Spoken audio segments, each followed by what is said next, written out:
This interview was conducted for my documentary, The History of Reckful. If you haven't seen it, I left a link in the description below. Enjoy the interview. When did you first hear about Reckful? I think the first time that I really heard about Reckful was probably in maybe late Burning Crusade or at least early Wrath of the Lich King at the absolute latest. At that point, Reckful was already kind of a known player. He was one of the rogues that would put out videos on Warcraft movies and these other fan sites that we used to have back then. And, that was really all we had. It's not like people had jobs and everything associated with, YouTube and all of that.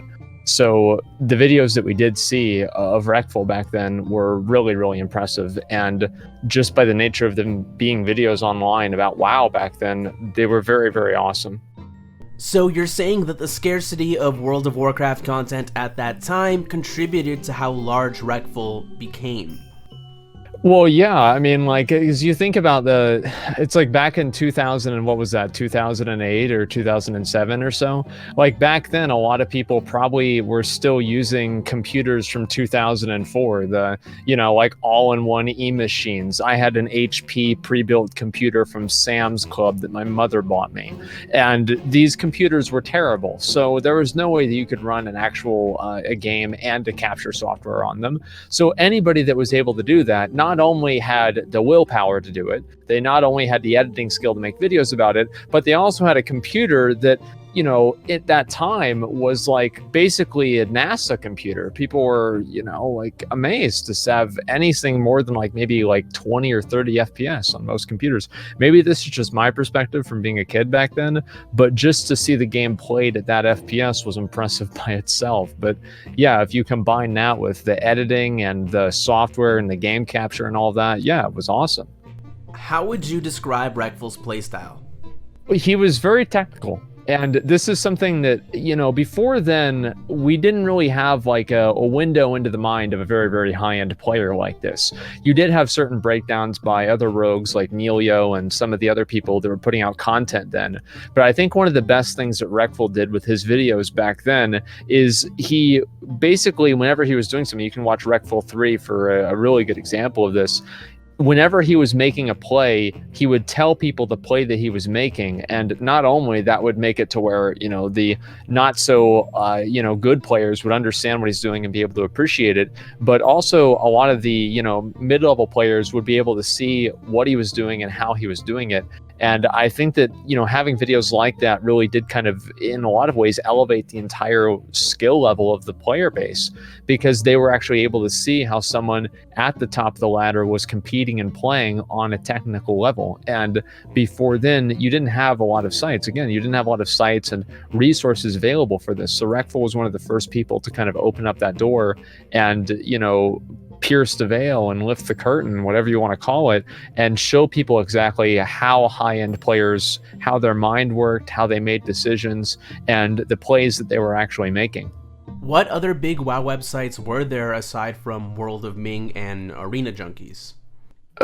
Warcraft movies. Warcraft movies was one of the main things, and then everybody moved over to Arena Junkies and probably Burning Crusade or Wrath, somewhere around there. So yeah, those were the two main websites. I never really went on World of Ming, but I remember Arena Junkies was a very interesting website. What made Arena Junkies an interesting website? The amount of shit talking and hate threads people made about each other, it was actually more entertaining than the game. So I would go on there all the time. I remember there was a statistics class that I took in college, and I didn't do very well in that class because I ended up spending a lot of time reading these threads on Arena Junkies. I remember there was one about some RBG guy who, this other guy had beaten him in an RBG a bunch of times and finally overtaken his place, and then somehow had sex with his girlfriend too in real life. I mean, just the full 9 yards. And this kind of degenerate, disgusting behavior is only capable, the only people capable of doing this is the WoW community. And Arena Junkies was the best place to find any of that. I think that any PvP or anybody who even cared about it that went on that website probably has a couple of stories or remembers a couple of threads from back then because of how ridiculous it was. Did arena players like Reckful have influence on PvE players like yourself? Well, yeah, I think that in a lot of ways, of course. I mean, it's the same as whenever you see, a PvE player do the same thing. Like you see, like let's say a hunter, solo something that's really, really hard to kill back in the day. That would encourage a lot of people, even PvP players, to say, "Hey, that's really, really cool. I want to try that. I want to see if I can solo this thing, or I can do this or that, or whatever." And I think that any sort of inspiration like that was always really, really important for the community. I can tell you for, my own personal experience, whenever I saw the Swifty video or the Maydai video, because I played a warrior back then, same as I do now, I saw that and I immediately thought to myself, I'm like, man, I got to spend more time in Arathi Basin. And I think that so many people probably saw Reckful's videos and they saw the level that he was playing at, and they thought that that level of being able to just outplay people on just I guess like a battle of wills and a battle of a battle of the minds, if you want to call it that. I think that's very, very compelling and interesting for a lot of people. So I'm sure that a lot of PvE players, especially rogues with maybe warglaves, maybe they thought that, hey, this guy doesn't even have warglaves and he's able to do this. I wonder what I could do. And I'm sure that caused a number of people to step foot into the arena. Absolutely. Reckful famously had a lot of rank 1 titles and even had to give up one of them in the process of trying to get into Blizzcon one time. What were the importance of rank 1 titles? Just how important were they to people at that time? Okay, so basically, rank 1 titles, the way that it used to work back then is that there would be different battle groups, and think of a battle group as a cluster of servers. And I don't remember if Reckful played on BG9 or not. I don't remember. It was so long ago. But BG9 was the most difficult battle group, and I'm fairly certain that Reckful played on a competitive battle group as well. And rank 1 was, right now, it's just the top 0.1% of players. But back then, rank 1 was the top team. So there was only one team that would have that title. And obviously there would be 5s teams that was a slightly less competitive bracket that would have the same title and share the title with them. But getting rank 1, period, doesn't matter if it's in 5s or 3s, was an incredible accomplishment. Like if you saw somebody with that was like you'd screenshot them. It was that big of a deal. And if you saw somebody with multiple rank 1 titles, it was mind-blowing. Like, as I said, people would stand next to them. They would want to talk to them. They would want to interact with them. People like that, I mean, they congregated on different servers, and other people paid real money, to transfer over to the servers just to be in the presence of those players, to hopefully be able to interact with them and have those players teach them a thing or two about the game. And it was an extremely big deal. It was like, I don't know. I think it would maybe be like seeing somebody with a Lamborghini in public. But honestly, I feel like a rank 1 title was even more prestigious than that. It was just the biggest deal in WoW. Having a rank 1 title was probably the most prestigious thing that you could have in the game. And I think that to a certain extent it still is. But back whenever there were the battle groups and you weren't really interacting with people all across the different servers and everything, if you saw this person with the rank 1 title, it was almost like you were looking at, this is the best of the best. This is the top of your food chain right here. How important is BlizzCon to a PvP player? It's the WoW players' version of the Super Bowl. It is the biggest event. It is the highest paying event, which is still a very low paying event, but it is the highest paying event for World of Warcraft all year. It's basically like, you have these arena players, and I think this is the same with PvP in any game, but WoW, I think, does have its own little unique brand and, version of people that are competitive on a level that I think might be higher than a number of other games, because not only are they invested in a game that they've probably played for 10 years, this is something that very few games can say they have, aside from something like Counter-Strike or something similar to that.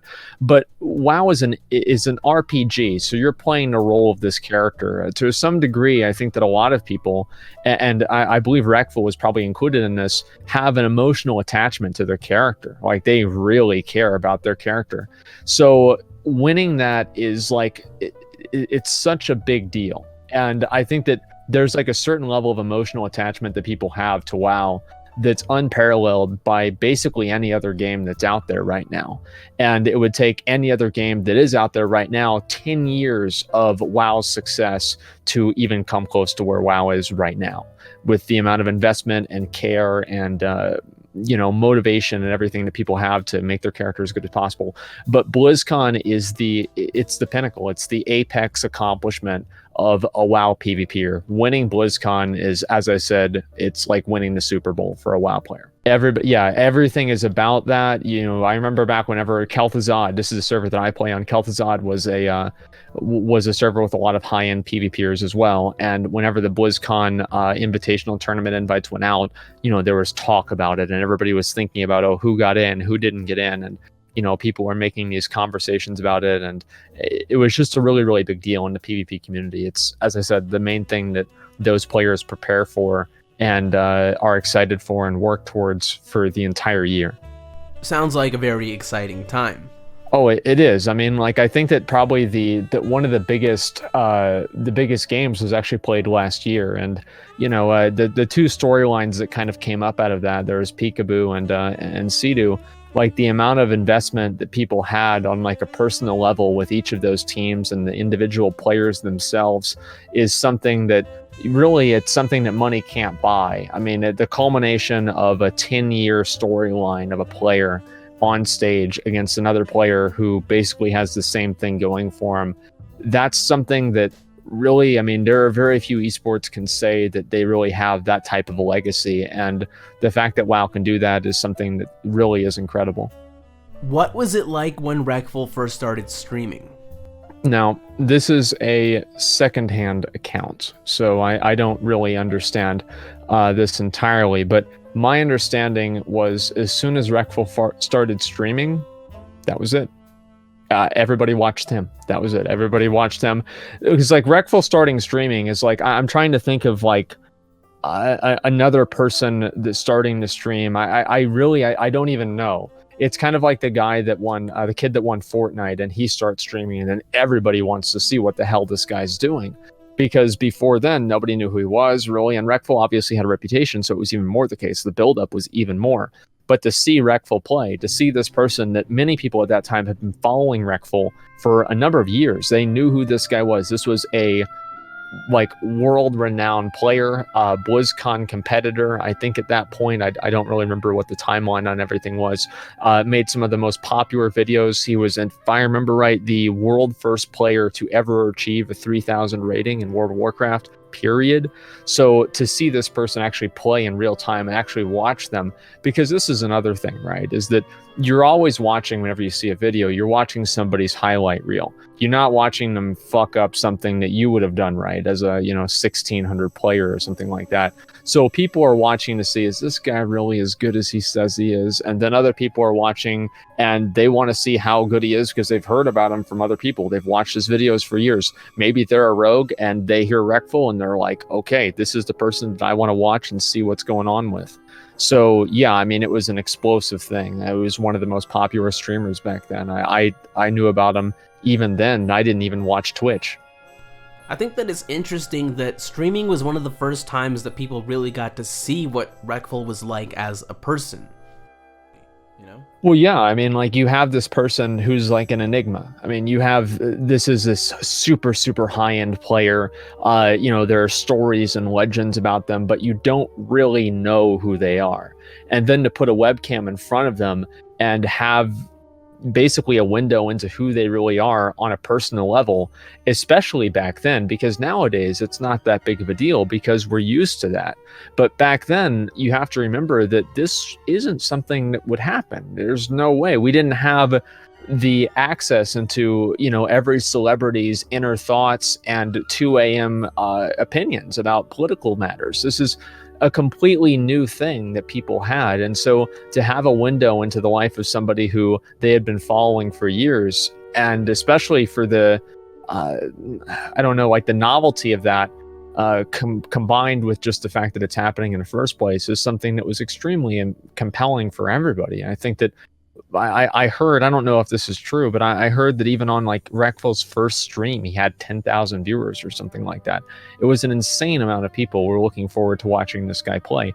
And even now, if Reckful streams WoW, people are going to watch him. And it doesn't matter if he takes a break for 5 years, people are still going to watch him. So you think that there's still definitely a very big audience for if Reckful returns to World of Warcraft? Oh yeah, I mean, like anytime that Reckful plays WoW, I think that anyone who's really watching a video about Reckful probably remembers the time that Reckful queued. Like, you will remember streams, right? Whenever Reckful queued with Barry, and this was at, I don't know, the beginning of sometime maybe in WoD or Legion or something like that, and you know, Barry was just making a bunch of jokes. They tweeted at Blizzard, and there's some gaming company, and it was like the biggest deal. They had like 25,000 viewers for back then, right? Because there were less organic viewers on the website. This was the happening event. This was, if you were watching Twitch and you cared about being up on current events, you were watching the stream. And there were so many other instances of that as well. And I remember myself, I would watch Reckful very regularly back, like a few years ago, actually many years ago at this point. The years have gone by quite quickly, but I've watched Reckful for a long time because he also had a warrior on top of his rogue. He had a warrior that he would play, and I would want to watch him play a warrior to see what he did and to try to copy that and see what I could do better myself and to see just the way that he thinks as a player. And absolutely, I mean, it was a massive, huge deal. Why do you think that Reckful never won Blizzcon? Here's the thing, is that you can, like, there are so many things that go into that. So let's just go down the list of things that are actually just inside of the game. Counter comps. So like, let's say you're playing a, I don't know, like Priest Mage Rogue, I think was countered or has been countered a number of times by shaman teams because they were able to purge, for example. And maybe if that's a bad example, I'm sure anybody who knows that's a bad example can think of good examples.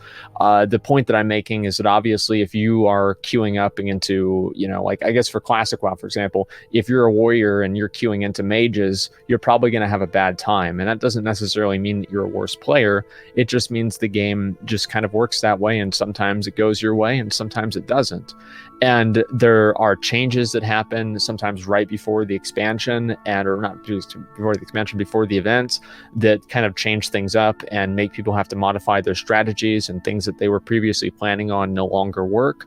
And those are just things that are inside of the game. And then of course you have just player error and performance anxiety. You can feel like, you can play completely calm, completely cool, no hand shaking or anything like that. But whenever you get up on stage in front of, tens of thousands of people, maybe hundreds of thousands of people, it's a different story. And, you start to panic a little bit and you don't play as well as you would at home in your room and just, without the same pressure. Then, of course, you have just player error. Everybody has off days. Professional NFL players that are getting paid millions of dollars fumble at the Super Bowl. Anybody can have an off day. There's that. And then there are roster changes. I mean, it's not a 1v1, it's a 3v3. So it could be on Reckful, it could be on the team, it could be because of the game, it could be some sort of other third-party thing. There are a million things, but I don't think that, like, Reckful was one of the players that, even though he never won BlizzCon, I think that if you asked a lot of people that, they didn't follow it too closely, if you asked a lot of those people, did Reckful win BlizzCon? They'd say yes. They would just assume that, they would misremember, they would assume that, okay, this guy is so well known, he's like one of the best rogues of all time, he probably won BlizzCon. So the sheer amount of variability plays a large role in whether or not a player actually ends up winning BlizzCon. Yeah, I mean, you have people that, there are people that win BlizzCon one year and then don't make it to regionals the next year. I mean, like, that happens. They have a really great year, they play amazing, the game changes, they're not able to adapt to those changes, and it just doesn't work out, or they quit playing. There's a million different reasons, right? And the thing is that anybody who looks at it from a realistic perspective, of course, BlizzCon is, something that defines you as, the best player. But there are a lot of other things that a realistic person can look at and draw their own conclusions from, and understand that there's a lot more to it than just being the best player in any sort of an event like that. Mm-hmm. Would things be different for the WoW community had Reckful not gotten banned, or even if he came back? I don't know, because it's such a weird thing, and like, should he have been banned? I made a video about this a long time ago, but the truth is that only Blizzard knows the answer to that. Are there things that people should get permabanned for? Yeah, and only Blizzard truly has all of that information. And I don't want to get into should he have gotten banned or not. I don't know. I don't know the full story. Only Blizzard and Reckful knows the true story and the whole story. But the point is that in terms of him getting banned, I do think that whenever he got banned, I don't really see, the thing is, like, all of this is very hazy in my mind whenever all of these things happened.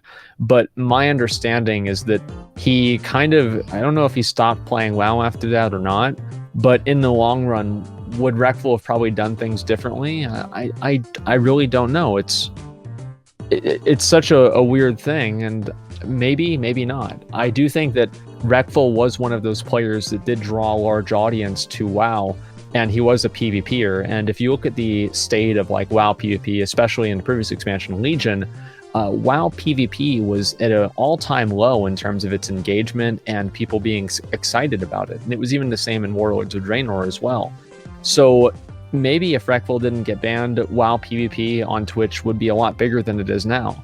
But also, Reckful could have made the same decisions as he made even whenever he did get banned, and he could have taken a break from streaming and played other games and diversified his content in the same way. It's really kind of impossible to know. It's like a parallel universe in a way. That's an interesting point. Even if he hadn't gotten banned, that doesn't necessarily mean that he would have continued playing anyways. Yeah, I mean, you can never know. Because, I mean, I'm sure him, as well as a lot of other people in the game at that time, had a lot of problems with the game. They were not happy with it.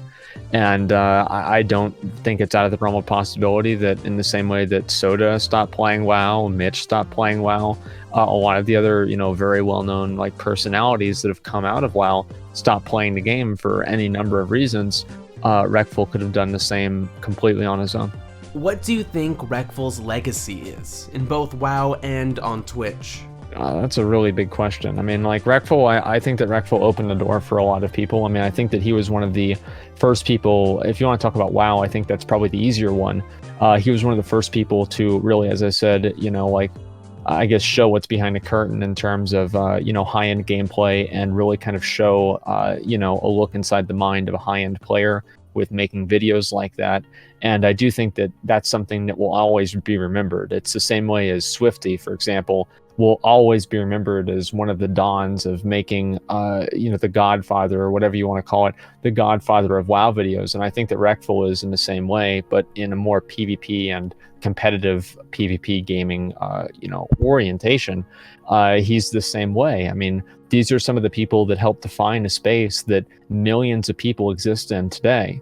And that's not something that's ever going to go away. As I said, if Reckful took a break from WoW PvP for 5 years and came back, he would still have people that were looking forward and anxious and excited to watch him play again. And that just comes with the territory of establishing yourself so strongly as a competitive and a great player for so many years. And it's something that you can never really take away from someone either. He's become basically a hallmark of WoW PvP. And you can't talk about WoW PvP without talking about Reckful. And in terms of Twitch, I think that Twitch, in a lot of ways, the ironic thing about that is that Twitch is kind of the same thing. He was one of the first people to, start streaming on Twitch. And I think that he was one of the first people to start having donations pop up and for people that wanted to contribute to the stream. And I think that a lot of people probably appreciated that too, him popularizing that idea. And I think that Reckful, in a lot of ways, was probably influential in, a lot of other streamers' success on a large scale or even on a small scale. I mean, the truth is that the reason why you guys are looking at me today is because of Reckful. And it's not a grandiose story. It's because he actually reached out to me whenever I was looking to get a new camera and advised me to buy this exact camera with this exact lens. And trust me, it is amazing, and what a great choice. So, and like, I had never really talked to him, and he just simply reached out to me, and he wanted to help me. And that's something you don't really see a lot in the community nowadays. And to see that from a creator, especially someone who's so long established and everything, because on Twitch, I think that there's a large amount of people who are kind of worried about other people taking their audience, and they don't want to help each other. But to see someone that has the confidence to help another person, another streamer, and really give them help on an honest and genuine level, I think that that's really meaningful. And it's also a huge breath of fresh air, especially whenever you compare a lot of the, the drama and the bullshit that's going on today. And streamers helping promote each other and just build each other up is something that's really needed. And I think that in the same way that Reckful did that in the WoW community, I think that he also paved the way for a lot of streamers in the same way. What do you think that other streamers and other gamers could learn from Reckful? I think that it's such a broad question. And I think that really probably the main thing is to be really, really good at what you're doing. And you don't have to be super humble about it. You can be proud of being good at being a good player and being good at what you're doing and enjoy what you're doing. Usually whenever I would watch Reckful back in the day, he had a smile on his face. He was happy. And I think that a lot of players and anybody who's trying to stream should look at the old 2012 videos whenever Reckful was, streaming WoW and everything like that. Look at that and see that as that was the pinnacle of success back then. And it's not like people have completely changed in the last few years. People still want to see that same type of content. And I think that just being able to understand and create content and enjoy it and really be proud of what you're doing and be good at it at the same time is something that is always going to be compelling and interesting for people. I would say that's definitely a commonality I've seen amongst big streamers and big content creators, is that they're good at what they do and they love doing it. Yeah, I mean, obviously there are some people like me that are bad at the game, but for the most part, yes, the majority of the high-end streamers are also high-end players. You're going to have a lot of people that are really funny, you're going to have people that are really good, and it only goes to make sense that the people who are a combination of both of those things are the people who see the most success. What's your take on all the drama that happens in the Twitch community?